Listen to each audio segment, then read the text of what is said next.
Había un hombre en la esquina de Insurgentes con Chapultepec.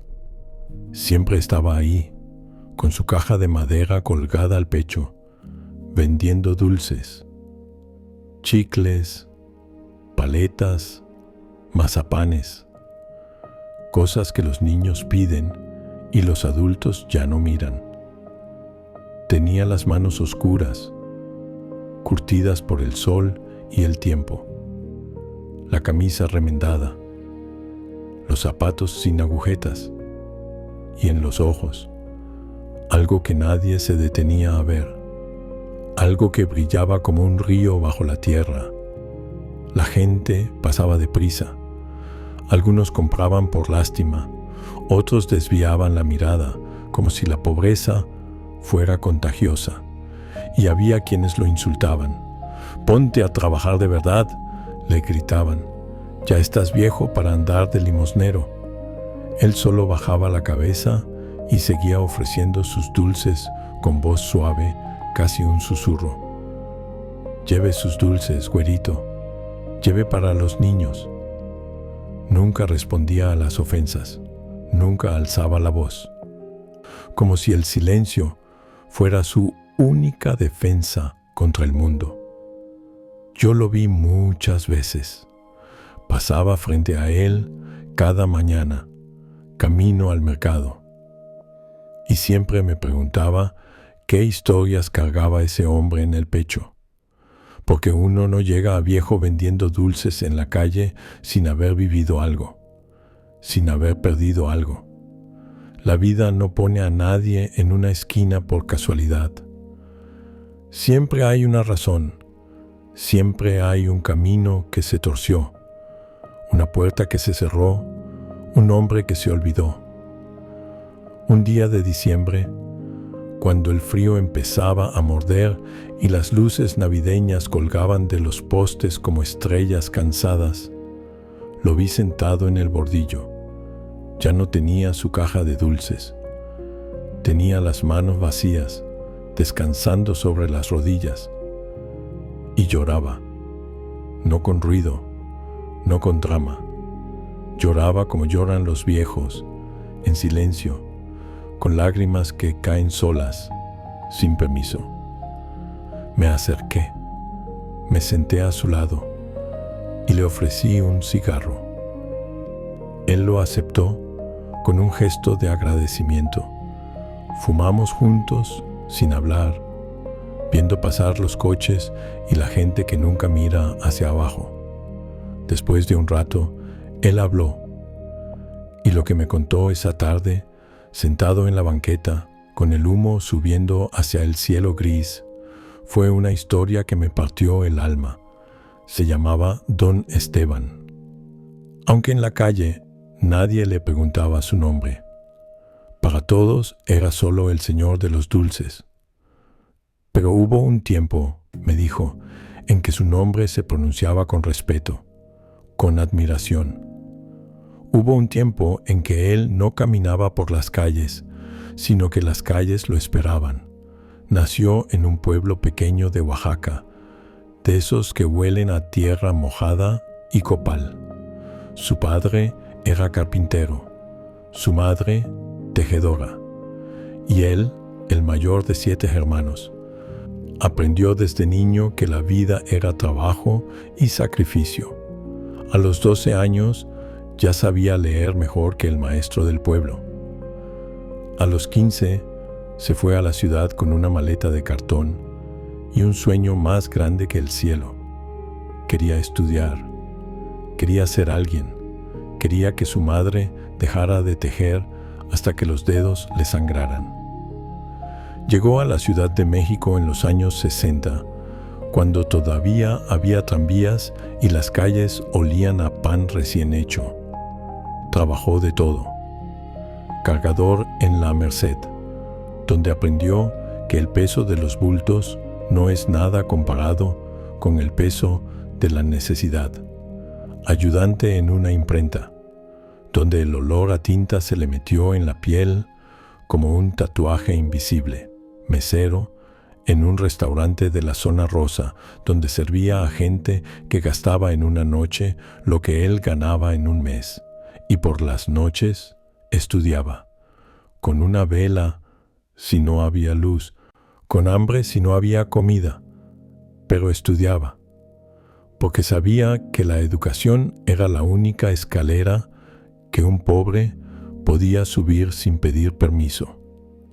Vivía en un cuarto de azotea en la colonia Doctores, un cuarto donde el agua se colaba cuando llovía y el frío entraba por las rendijas como un animal hambriento. Compartía ese espacio con otros 3 muchachos que también habían llegado de sus pueblos con la misma hambre de futuro. Por las mañanas, el cuarto olía a café aguado y a sueños todavía frescos. Por las noches, olía a cansancio y a libros viejos. Pero había algo en ese lugar, algo que el dinero no puede comprar.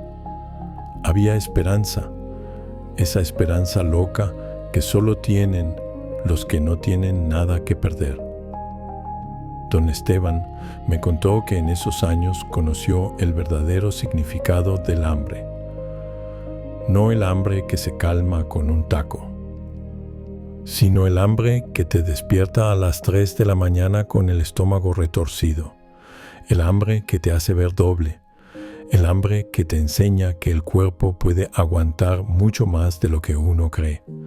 Hubo días en que solo comía tortillas con sal, días en que el agua de la llave era su desayuno, comida y cena. Pero nunca dejó de estudiar, nunca dejó de soñar, porque sabía que el hambre de hoy podía convertirse en el banquete de mañana si uno no se rendía. Se graduó de contador a los 25 años. Fue el primero de su generación. El director de la escuela lo abrazó en el estrado y le dijo que él era la prueba de que en este país todavía hay futuro para los que trabajan. Y don Esteban lloró. Lloró porque pensó en su madre, allá en el pueblo, tejiendo bajo la luz de un quinqué. Lloró porque pensó en su padre, tallando madera con manos que ya temblaban. Lloró porque se dio cuenta de que lo había logrado, que había cumplido la primera parte de su promesa. Luego estudió administración y a los 30 años ya tenía su propia oficina en Polanco. No era grande, no era lujosa, pero era suya. Tenía su nombre en la puerta: Esteban Ramírez Contreras, contador público. Cada vez que entraba y veía ese letrero, se le hacía un nudo en la garganta, porque ese nombre que en el pueblo no significaba nada, ahora significaba algo. Ahora abría puertas, ahora daba de comer. Manejaba las finanzas de empresas grandes, hoteles en Acapulco, constructoras en Monterrey, restaurantes en Guadalajara. La gente lo buscaba, lo respetaba. Don Esteban sabe, decían. Don Esteban nunca se equivoca, y él se sentía orgulloso, no por la plata, no por el poder, sino porque había cumplido la promesa que le hizo a su madre el día que se fue del pueblo. Voy a ser alguien, mamá. Ya no vas a sufrir. Mandaba dinero cada mes, no solo a su madre, a sus hermanos también, para que estudiaran, para que no tuvieran que pasar lo que él pasó. Y poco a poco, la familia fue saliendo adelante. Su hermano menor se hizo maestro, su hermana estudió enfermería, y su madre por fin pudo dejar de tejer, por fin pudo descansar las manos que tanto habían trabajado. Se casó con una mujer hermosa, se llamaba Lucía. La conoció en una fiesta en casa de unos amigos. Ella era secretaria en una notaría. Tenía los ojos color miel y una risa que sonaba a campanas. Se enamoraron despacio, como se enamora la gente que sabe que el amor no es un fuego que arde rápido, sino una brasa que calienta toda la vida. Se casaron en una iglesia pequeña de Coyoacán. Ella llevaba un vestido blanco que había sido de su abuela. Él llevaba su único traje, el mismo que usaba para ir a la oficina. Pero estaban felices. Felices de esa manera simple y profunda que solo conocen los que han sufrido. Tuvieron 3 hijos, 2 niños y una niña.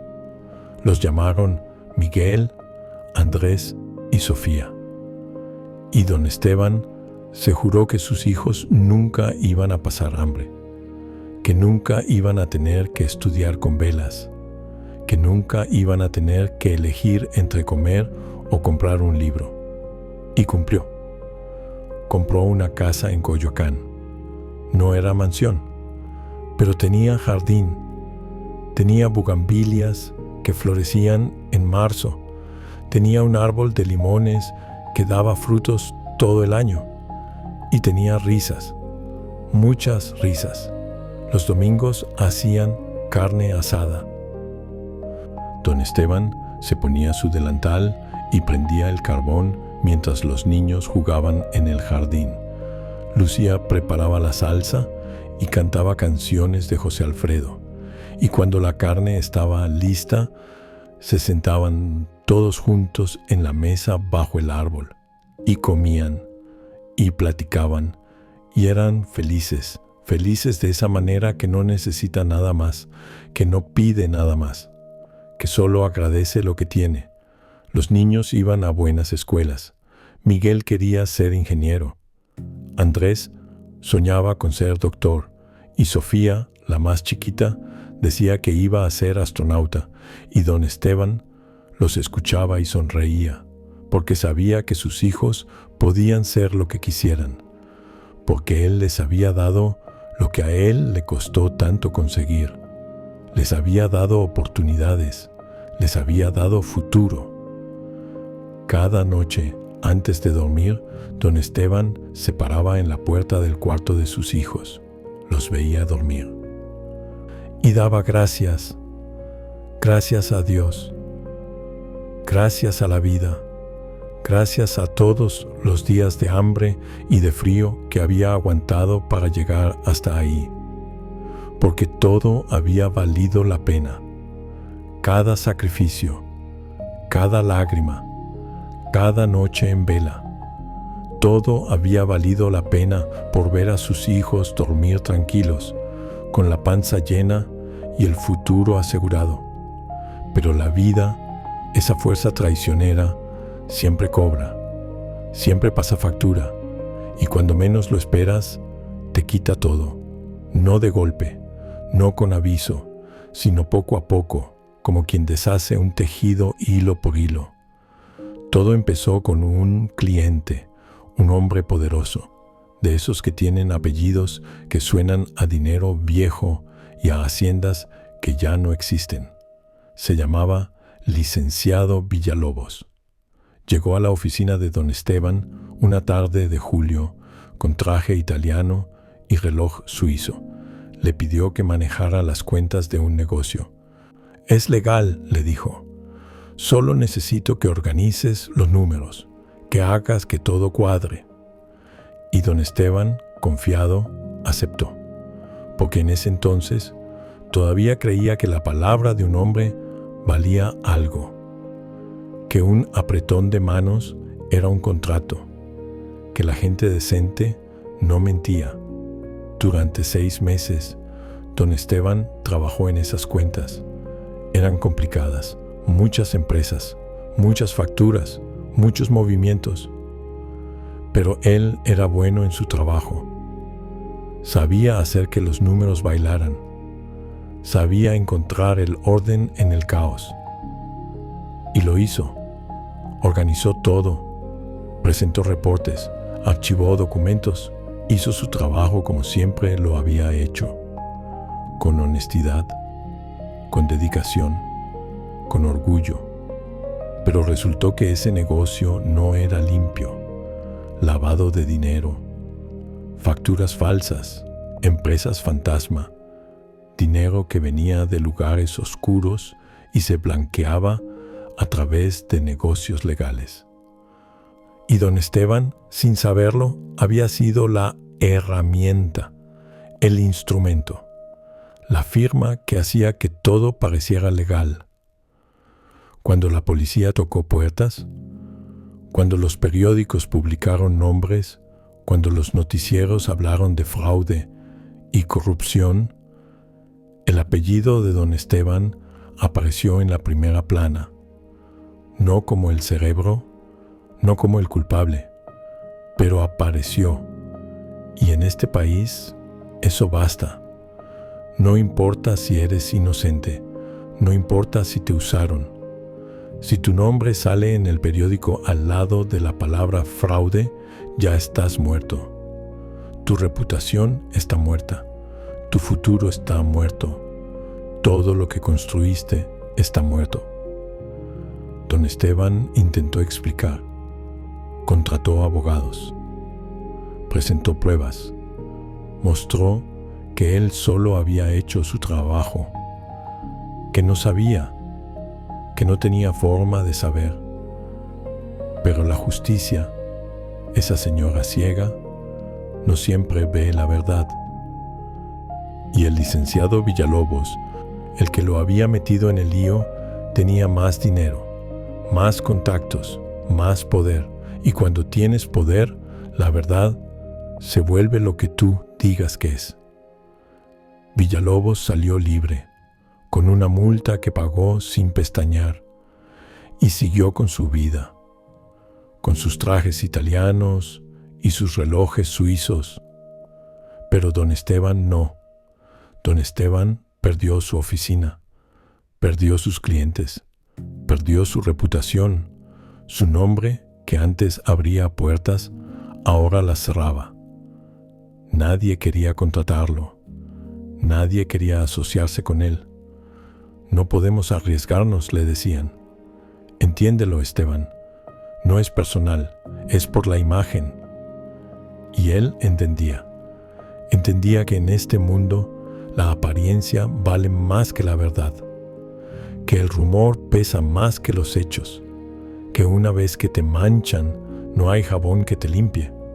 Y lo peor, lo que más le dolió, fue que perdió la confianza de su esposa. Lucía lo miraba con ojos distintos, con miedo, con vergüenza, con duda. ¿De verdad no sabías nada?, le preguntaba por las noches. ¿De verdad eres inocente? Y aunque él le juraba que sí, aunque le mostraba las pruebas, aunque lloraba frente a ella, algo se había roto, algo que no se podía reparar. Porque la duda, una vez que entra en una relación, es como el óxido. Se come todo desde adentro. Los niños empezaron a sufrir en la escuela. Los otros niños los señalaban. Tu papá es un ladrón, les decían. Tu papá está en el periódico. Y Miguel, Andrés y Sofía llegaban a casa llorando, preguntando, sin entender. Y don Esteban no sabía qué decirles. ¿Cómo explicarles que el mundo no es justo? Que a veces los inocentes pagan por los culpables. Que a veces hacer lo correcto no es suficiente. Poco a poco, la casa de Coyoacán se fue vaciando. Primero vendieron el coche, luego los muebles buenos, luego las joyas de Lucía, las que don Esteban le había regalado en sus aniversarios, luego los electrodomésticos y al final la casa misma, la casa con el jardín, con las bugambilias, con el árbol de limones, con los recuerdos de los domingos felices. Todo se fue, todo se perdió. Se mudaron a un departamento pequeño en Iztapalapa, 2 cuartos, baño compartido, paredes delgadas donde se escuchaba todo, los gritos de los vecinos, el llanto de los bebés, el ruido de la calle que nunca dormía. Y don Esteban buscaba trabajo, tocaba puertas, dejaba currículums, rogaba, pero nadie lo contrataba. Su nombre seguía manchado, su reputación seguía muerta. Lucía tuvo que trabajar, limpiando casas, planchando ropa ajena, haciendo lo que fuera para que los niños pudieran comer. Y don Esteban se quedaba en el departamento viendo cómo su esposa se iba en la madrugada y regresaba en la noche, con las manos rojas y los ojos cansados. Y se sentía inútil, se sentía menos que un hombre, porque un hombre debe proveer, un hombre debe proteger. Y él ya no podía hacer ninguna de las dos cosas. Una noche, Lucía llegó más cansada que nunca. Se sentó en la cama y sin mirarlo le dijo que no podía más, que los niños necesitaban estabilidad, que necesitaban un futuro y que ella necesitaba poder dormir sin preocuparse si mañana iban a tener para comer. Don Esteban no dijo nada, solo asintió, porque sabía que ella tenía razón, porque el amor, por más grande que sea, no se alimenta de aire. Necesita techo, necesita comida, necesita esperanza, y él ya no podía darle nada de eso. Una semana después, Lucía empacó sus cosas y las de los niños. Se iba a vivir con su hermana. No es para siempre, le dijo, solo hasta que las cosas mejoren, hasta que encuentres trabajo, Pero los dos sabían que era mentira, que no era temporal, que era el final. Los niños lloraron, se aferraron a su padre. «No te vayas, papá», le decían. Pero don Esteban los abrazó y les dijo que él no se iba, que ellos se iban, pero que él siempre iba a estar ahí, que siempre iba a ser su padre. Y los vio partir, los vio subir al taxi, los vio alejarse. Y cuando el taxi dobló la esquina y desapareció, don Esteban se sentó en el piso del departamento vacío y lloró. Lloró como nunca había llorado. Lloró hasta que ya no le quedaron lágrimas, hasta que solo le quedó el silencio. Quedó solo, en un cuarto de azotea que olía a humedad y a olvido, sin trabajo, sin familia, sin nombre, sin futuro. Y por primera vez en su vida pensó en rendirse. Pensó que tal vez sería más fácil no estar, que tal vez su familia estaría mejor sin él, que tal vez él era el problema. Pero entonces recordó a su madre, recordó cómo ella había trabajado hasta que los dedos le sangraban, recordó cómo su padre había tallado madera hasta que las manos le temblaban, y se dio cuenta de que rendirse sería traicionarlos, sería traicionar todo lo que ellos le habían enseñado, que en la vida uno no se rinde, uno aguanta, uno sigue, aunque duela, aunque no tenga sentido, uno sigue. Así que salió a la calle, con una caja de madera que hizo con sus propias manos, con dulces que compró al mayoreo en la Merced con los últimos pesos que le quedaban, y se paró en una esquina, la esquina de Insurgentes con Chapultepec. Y empezó a vender. Lleve sus dulces, lleve para los niños. Al principio le daba vergüenza. Bajaba la cabeza cuando veía pasar a alguien que lo pudiera reconocer. Se escondía detrás de su caja como quien se esconde detrás de una máscara, pero con el tiempo la vergüenza se fue, porque cuando tienes hambre, la dignidad es un lujo que no puedes pagar. y aprendió que no hay trabajo indigno, que lo único indigno es juzgar al que trabaja, que vender dulces en la calle no te hace menos, te hace humano, te hace sobreviviente. La gente lo humillaba. Ponte a trabajar de verdad, viejo huevón. Lo insultaba. Pinche limosnero. Lo ignoraba. Pasaban frente a él como si fuera invisible, como si fuera parte del paisaje, como si no existiera. Y él aguantaba, porque ya no le quedaba orgullo que defender. Solo le quedaba la costumbre de seguir vivo, de respirar, de estar. Pero había algo que nadie sabía, algo que él guardaba en silencio, como quien guarda un tesoro en el fondo del mar. Cada peso que ganaba vendiendo dulces, cada moneda que le daban por lástima o por prisa, él la guardaba. No para él, no para comer mejor o dormir en un lugar más digno. La guardaba para sus hijos, porque aunque Lucía se había ido, aunque sus hijos crecieron sin él, aunque pasaron años sin verlo, don Esteban nunca dejó de ser padre, y cada mes, sin falta, mandaba dinero. No mucho, lo que podía, a veces 100 pesos, a veces 200, a veces solo 50. Lo mandaba a través de una prima lejana, una mujer buena que vivía en Neza y que había sido amiga de su madre. Le pedía que se lo diera a Lucía, pero sin decir de quién venía.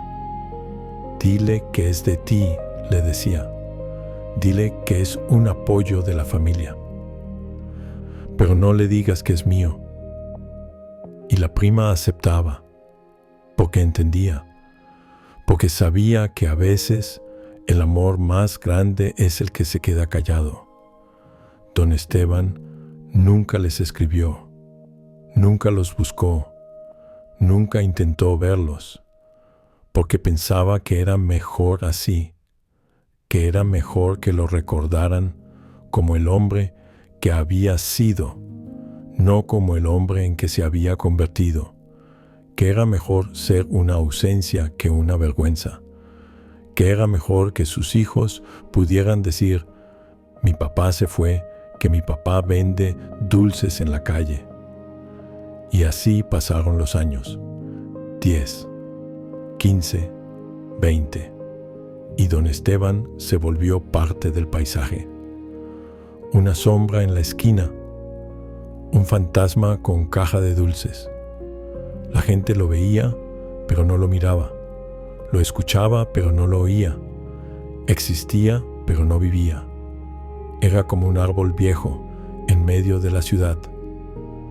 Nadie lo nota, nadie lo valora, pero ahí está, dando sombra, dando vida, sin pedir nada a cambio, hasta ese día de diciembre, hasta ese día en que lo vi llorando en la banqueta y me contó todo lo que he contado aquí, con voz quebrada, con las manos temblando, con los ojos perdidos en algún punto del horizonte donde tal vez todavía existía la casa de Coyoacán, el jardín, las bugambilias, los domingos felices. Le pregunté por qué lloraba y él me dijo que esa mañana, por primera vez en 20 años, había visto a su hijo, el mayor, Miguel. Ya era un hombre, 30 y tantos años, traje, corbata, maletín. Caminaba con prisa, hablando por teléfono. Pasó frente a él sin verlo, sin reconocerlo, y don Esteban no lo detuvo, no lo llamó, solo lo vio pasar. Y en ese momento se dio cuenta de que había logrado su objetivo. Su hijo era alguien, tenía futuro, tenía dignidad, tenía lo que él había perdido. Y eso, me dijo, valía cada insulto, cada humillación, cada noche de frío en la calle. ¿Sabes qué es lo más difícil?, me dijo, con una sonrisa triste que parecía rota, que yo hubiera dado todo por abrazarlo, por decirle que estoy orgulloso, por decirle que todo lo que hice, lo hice por él, pero no puedo, porque si lo hago, si me acerco, voy a arruinar la imagen que tiene de mí, y prefiero que me recuerde como el hombre que fui, no como el hombre que soy. Prefiero ser un recuerdo bonito que una realidad fea. Me quedé sin palabras, porque a veces el amor más grande es el que se queda callado, el que se sacrifica sin testigos, el que renuncia a todo, incluso a ser amado, con tal de que el otro sea feliz. Y don Esteban había amado así, en silencio, en la sombra, sin esperar nada a cambio. Pasaron unas semanas. Yo seguía pasando por esa esquina. Pero don Esteban ya no estaba. Pregunté a los otros vendedores. Un señor que vendía periódicos me dijo que se había enfermado, que lo habían llevado al hospital, que estaba grave. Creo que es el corazón, me dijo, o los pulmones, o todo junto. Ya estaba muy acabado el pobre. Fui a buscarlo, al Hospital General, en una sala llena de enfermos sin nombre y sin familia, camas pegadas una a la otra, olor a desinfectante y a muerte. Y ahí estaba, en una cama junto a la ventana, flaco, pálido, con los ojos cerrados, pero respirando. Todavía respirando, con ese sonido ronco que hace el pecho cuando ya está cansado de pelear. Me senté a su lado, le tomé la mano. Estaba fría, áspera, llena de callos y de historias, y le hablé. Le dije que su historia no podía terminar así, que tenía que luchar, que sus hijos merecían saber la verdad, que merecían saber quién era realmente su padre, que merecían saber que el dinero que habían recibido todos esos años no venía de la caridad, venía del amor, del sacrificio, de un hombre que había renunciado a todo para que ellos pudieran tener algo. Y entonces, como si el destino hubiera estado escuchando, como si Dios hubiera decidido que ya era hora de que la verdad saliera a la luz. La puerta se abrió y entró un hombre, 30 y tantos años, traje, corbata, los mismos ojos de don Esteban, su hijo, Miguel. Resulta que la prima, la que había sido intermediaria todos esos años, finalmente había hablado. Estaba enferma también, cáncer, y antes de morir quiso limpiar su conciencia. Le contó todo a Lucía, que el dinero que recibían cada mes no venía de ella, que venía de Esteban, que Esteban nunca los había abandonado, que Esteban había estado ahí, en las calles, sacrificándose en silencio, vendiendo dulces bajo el sol y la lluvia, aguantando insultos y humillaciones para que ellos pudieran comer, para que pudieran estudiar, para que pudieran tener una vida mejor. Y Lucía lloró, lloró de vergüenza, lloró de arrepentimiento, y les contó a sus hijos, les contó toda la verdad. Y Miguel, el mayor, el que había pasado frente a su padre sin verlo, sintió que el mundo se le caía encima, sintió que el pecho se le partía, y salió corriendo a buscarlo.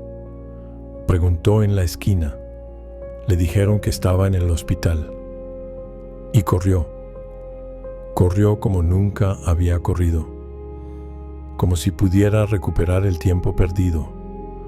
Como si pudiera borrar los 20 años de ausencia. Llegó llorando. Se arrodilló junto a la cama. Tomó la mano de su padre y le pidió perdón. Perdón por no haberlo buscado. Perdón por haberlo juzgado. Perdón por no haber sabido ver. Perdón por haber pasado frente a él sin reconocerlo. Perdón por todo.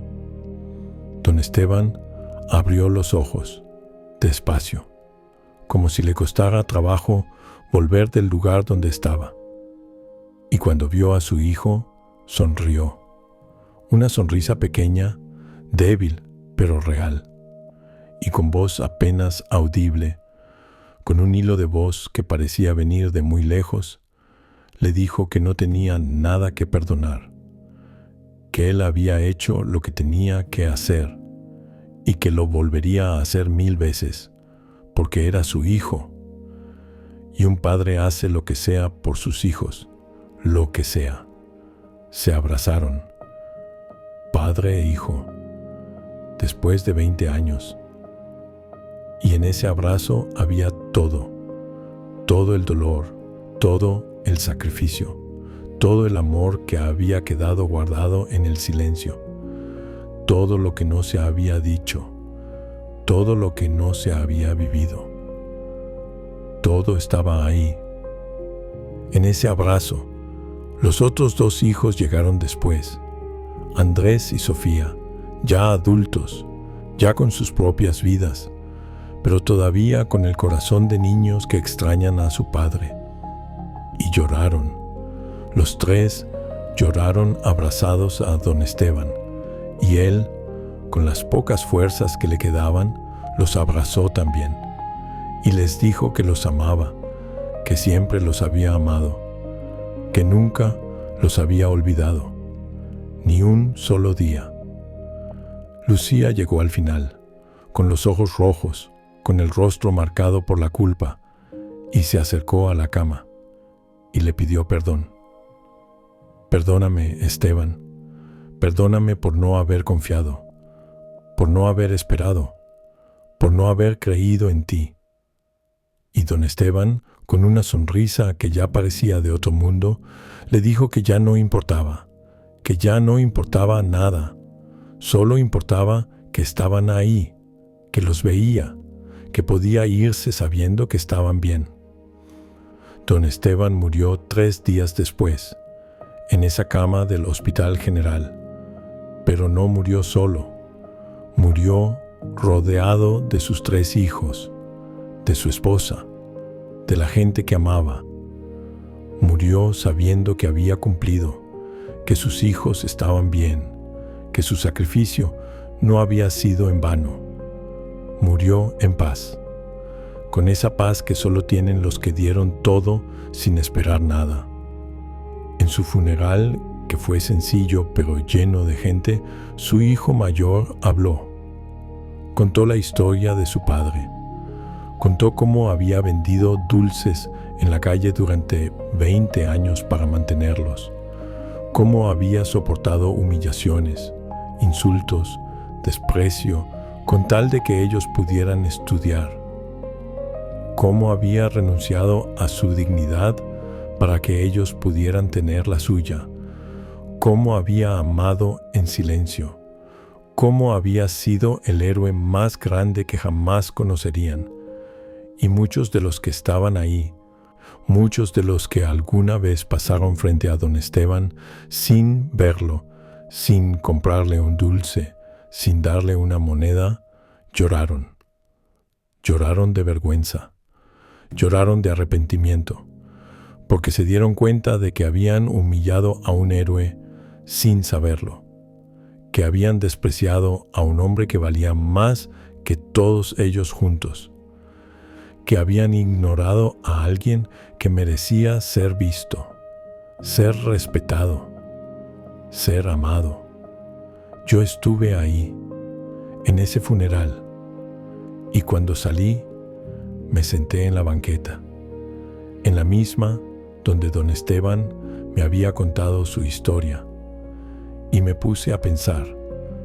Pensé en cuántas veces juzgamos sin conocer, cuántas veces despreciamos sin entender, cuántas veces pasamos frente a alguien y no vemos más allá de su apariencia, no vemos su historia, no vemos su dolor, no vemos su grandeza, porque la verdad es que todos llevamos algo, todos cargamos con algo. Y a veces, los que menos tienen son los que más han dado. Los que venden dulces en la calle son los que han sacrificado todo. Los que bajan la cabeza son los que tienen el corazón más grande.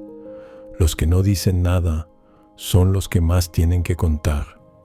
Don Esteban nunca quiso ser héroe, nunca quiso reconocimiento, solo quería que sus hijos estuvieran bien.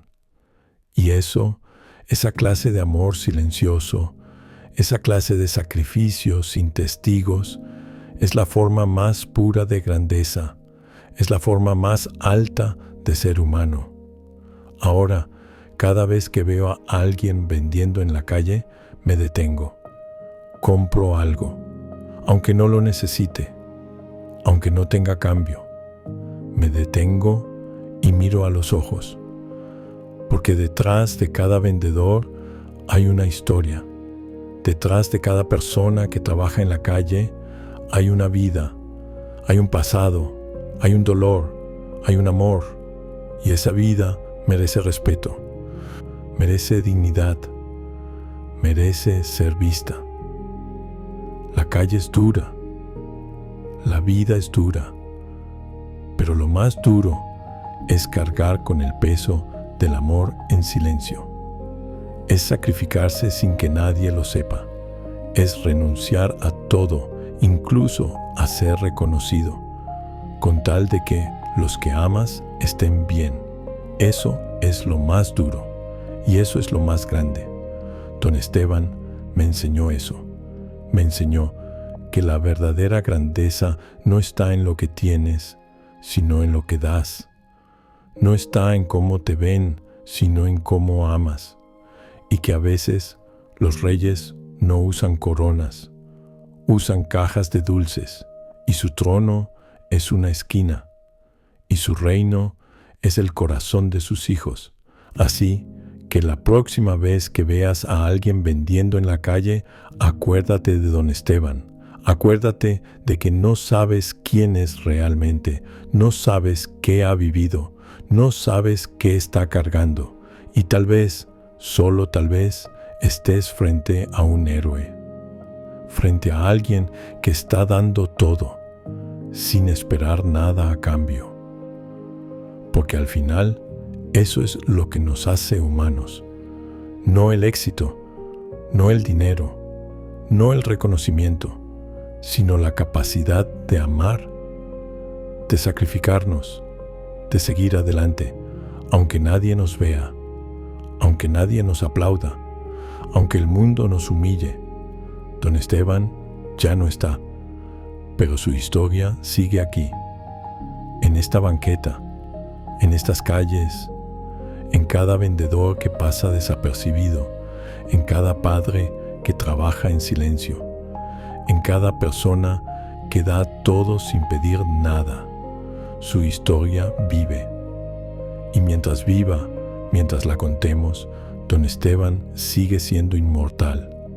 Y yo, que soy solo un viejo sentado en la banqueta, que he visto pasar tantas vidas, tantas historias, tantos dolores, te digo esto: no juzgues, no desprecies, no ignores, porque nunca sabes quién está frente a ti, nunca sabes qué batallas está peleando, nunca sabes qué grandeza esconde detrás de la humildad. La vida nos pone a todos en una esquina en algún momento, y lo que importa no es la esquina, es cómo la enfrentamos, es si nos rendimos o seguimos adelante, es si amamos o nos dejamos vencer por el rencor. Don Esteban eligió amar, eligió sacrificarse, eligió ser grande en el silencio. Y por eso, aunque el mundo lo humilló, aunque la vida lo golpeó, aunque murió sin nada, murió siendo el hombre más rico que he conocido, porque murió sabiendo que sus hijos estaban bien. Y eso, para un padre, es todo, es más que todo, es la única riqueza que importa, que su historia te acompañe, que te haga ver con otros ojos, que te enseñe a respetar, a valorar, a amar sin condiciones, porque al final todos somos Don Esteban. Todos vendemos algo en la calle de la vida y todos merecemos ser vistos, ser respetados, ser amados. Esa es la lección de la banqueta. Esa es la verdad que la calle enseña.